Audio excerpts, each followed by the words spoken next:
Hey everybody, welcome to BrickVault. Today I'm going to be reviewing the app-controlled Batmobile from LEGO. It is recommended for ages 8 and up, set number 76112, and this set was sent to us from the LEGO group to do a review. So thanks a lot guys for sending down this set to us. It has 321 parts, that's 321, and sells for the whopping $100. Now this is an app-controlled vehicle, and within the new power-up functions that LEGO's releasing, I think this is the only vehicle that doesn't actually belong on a track. So this is kind of like an RC car version of a LEGO set, which is the first of its kind in this sense, really. And so I have a feeling a lot of everyone's initial impressions of this thing is going to be, is it $100 really? And so my review is going to be very largely based on, is it worth the $100 price tag? Because of the unique nature of this particular set, it obviously can't be judged exactly like any other LEGO set, but I will say that it does come with one exclusive Batman minifigure, and in case you don't get to see it later, which you don't, this is the power box. It looks the same as the boost one, though it opens up a little bit differently. It's easier to get batteries in and out.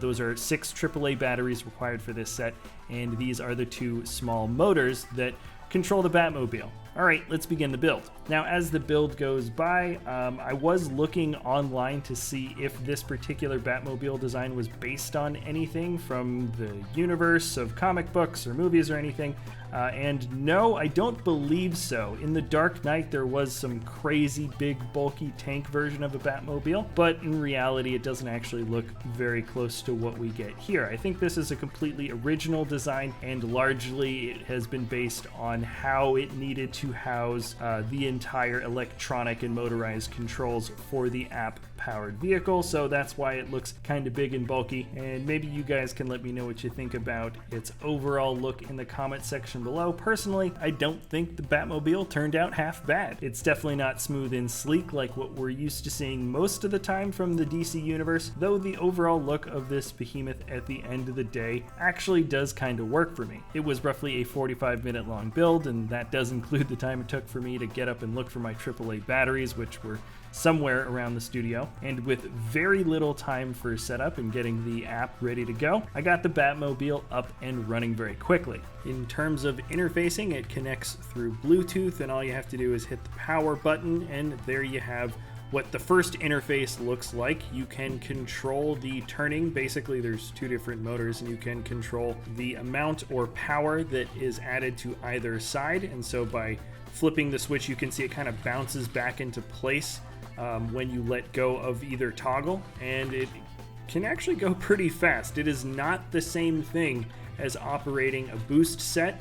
The vehicle has definitely a lot more power, considerably more I think, or at least it certainly feels that way. It has a lot less weight than what a lot of the boost sets has, and there are 2 motors dedicated to its movement at any given time as opposed to just one usually when you're operating a build from the boost. So there you can see there are sound effects included with the app. They're just come from the phone, similar to how the boost works, but there are no single functions that are just dedicated to sound effects. Okay. Well, now I know what that does. And be careful with those automated action functions, because I didn't really know how far it was going to shoot around when I was playing around with it. So you can see when you hit that second button function, it basically makes it reverse, and then he kind of spins around. So you just have to be sort of aware in what direction he's going in. And in general, just try to be aware how far this vehicle will go, especially during that wheelie function. Remember, it shoots back first before shooting forward.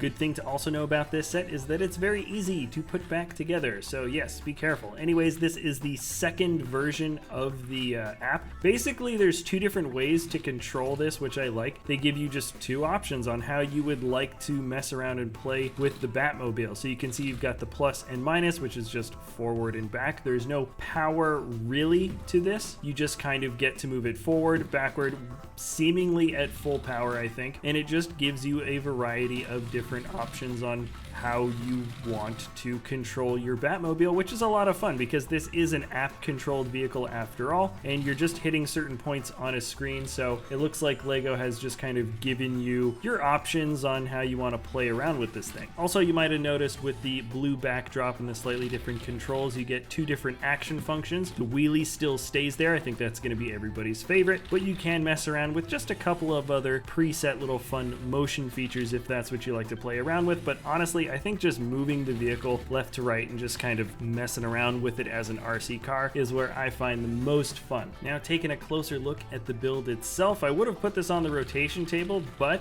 you know what? It can move itself around, so you can actually just kind of get a view from it from several different angles, and this is sort of how it looks when you try to give it some of the lower power settings. It does a little bit of shaking, at least in terms of how it tracks on this particular surface, but focusing on the looks alone, you can see it is kind of like an armored turtle, and then you can also see those cords in the back that have been kind of tucked away. It's not like the most well-hidden feature. It's really simple though, and I think that's what they were going for. Remember, this set is meant for ages 8 and up, so it's a very young age group, and I think successfully they've really managed to do it. The app itself is pretty simple, and hey, by the way, let's take a look at that exclusive Batman. Very good detailing for this figure. He's probably going to be a bit more as an exclusive fig to get as a collector just because he comes out in this expensive set, and his detailing is that of what comes out in the 2015 Arkham Knight, but good printing for both sides of the face. That's not exclusive face print, but there we have the detailing that makes up the front of the torso and the legs, even printing that goes onto the toes. Really nice detailing here. It does kind of remind me even more of the Dark Knight, and then he also does have that on the back as well. So I would say a super solid Batman fig. He does still remind me even here of what he sort of looked like from Dawn of Justice as well, and then there's plenty of space in the cockpit, so you can fit him inside very easily without disrupting any of the rest of the build. Even closer up, you can see some more details in the front. That is one of those several new pieces that we get for these later DC sets. You can see some of the other larger bat pieces that are glommed onto the sides, and then an even bigger one attached to the rear. Here are the extras, so you get another one of the large ones, a couple of these weird, I guess, double-sided axe blades. At least they use that in a different Batman set from this previous wave, and then also some smaller pieces for like control consoles. Not bad all around. Also, this is the only piece that is printed exclusive just to this set. It shows the power function on the front in nice dark red to sort of match up with the color scheme that we've got for this vehicle, and the set has no stickers to speak of. So all in all, I would say I was pretty pleasantly surprised with how much I actually enjoyed the set. It felt a little bit more intuitive than how Boost is set up. In fact, very intuitive. You almost have to do nothing in order to get this thing set up. You download the app and you turn on the Batmobile, and it's pretty much just ready to go. The controls have two different settings based on whether or not you like sort of the analog feel from the red background or just the punch and go sort of binary feel that you get from the blue background. The top speed is pretty darn good, though I wouldn't say it's anywhere near that of a standard RC car. It can't outrun a dog or a cat or anything like that, but it certainly is fast enough to be fun. The design is very blocky and bulky because it sort of has to be. It's made in a way where it should work the best as a toy, so you've got the big wheels that are nice and close together. I have no doubt that this thing can function at least decently outside, maybe on some slightly rough terrain, though I don't really feel like dirtying up this particular build. And in terms of what Lego was trying to do when they set out to make this set, I absolutely think that this was a successful endeavor. Now, was it worth the $100 or €100 or £90? That I'll probably leave up to you guys. There are factors that make this set unique in ways that pretty much no other Lego set really has, and I am impressed that it really does feel like a set that an 8-year-old could actually put together and successfully run all by themselves. For those that have no desire to mess around with an RC type Lego set, this is a no-brainer. Obviously you wouldn't get it, but if the idea of a remote controlled Lego Batmobile set does intrigue you, I will say if you did get the set, you probably wouldn't be disappointed with how well it works. I'd very much like to hear what you guys think about this set in the comments section below. I have a feeling I can already sort of predict what some of the top comments might be, and if you've stuck around this long in the video, thanks a lot for hanging out. If you enjoy our content, you can always like or subscribe, and we'll see you next time at BrickVault. Hey everybody, just wanted to pop in very quickly, let you guys know that we've got a LEGO web store, www.brickvault.toys, where we sell the PDF step-by-step instructions for some incredibly awesome LEGO MOCs. I highly recommend you guys go check it out if you're interested in building something a little bit more high quality, way more detailed, and the revenue from the web store helps support us here at the channel, as well as the designers that build these awesome LEGO creations. So anyways, thanks again for watching, and we'll see you next time at BrickVault.